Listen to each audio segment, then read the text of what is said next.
আসসালামু আলাইকুম রহমতুল্লাহ। সবাই মিলে সুস্থ থাকি চ্যানেলের পক্ষ থেকে আমি মোহাম্মদ ডাক্তার মাজহারুল ইসলাম। আশা করি সকলেই ভালো আছেন। জি আলহামদুলিল্লাহ ভালো আছি। আপনাদের সামনে সকলের পরিচিতি একটি প্রোডাক্ট, সেটা হলো নাপা এক্সট্রা। আমরা নাপা এক্সট্রা সকলেই চিনি এবং জানি। এটা সবাই জানি কী জন্য খেতে হয়, তারপরেও আপনাদের সাথে একটু শেয়ার করা। এটা মূল গ্রুপ হচ্ছে প্যারাসিটামল 500 এবং কেফিন 65, দুইটা মিলে একটি গ্রুপ। এই ওষুধগুলি সাধারণত ব্যথা এবং জ্বরের জন্য আমরা খেয়ে থাকি।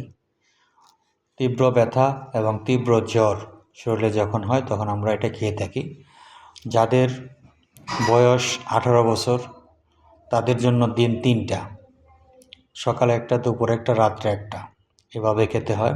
ক্যাফেন যুক্ত করার কারণ হলো, ক্যাফেন হলো এক ধরনের উপাদান যা মাথা ব্যথার কাজ করে, চোখের ব্যথার কাজ করে, এই জন্য ক্যাফেন যুক্ত করা হয়েছে।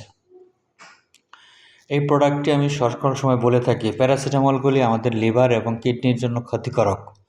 যতক্ষণ প্রয়োজন না হবে ততক্ষণ আমরা নিজের ইচ্ছায় কখনো প্যারাসিটামল বা নাপা এক্সট্রা, প্যারাসিটামল এক্সট্রা কখনো খাবো না। এটা সতর্কীকরণ হলো, এটা বেশি পরিমাণ খেলে লিভার এবং কিডনি দুটাই সমস্যা হতে পারে। আর বিশেষ করে এই প্রোডাক্টটি ডাক্তারের পরামর্শ ছাড়া কখনোই খাবেন না, নিজে নিজে ডাক্তার হতে যাবেন না। আমরা যতটুকু পড়াশোনা করেছি, যতটুকু জানি আপনাদের সাথে শেয়ার করলাম। আশা করি সকলেই ভালো থাকবেন। আসসালামু আলাইকুম রহমতুল্লাহ।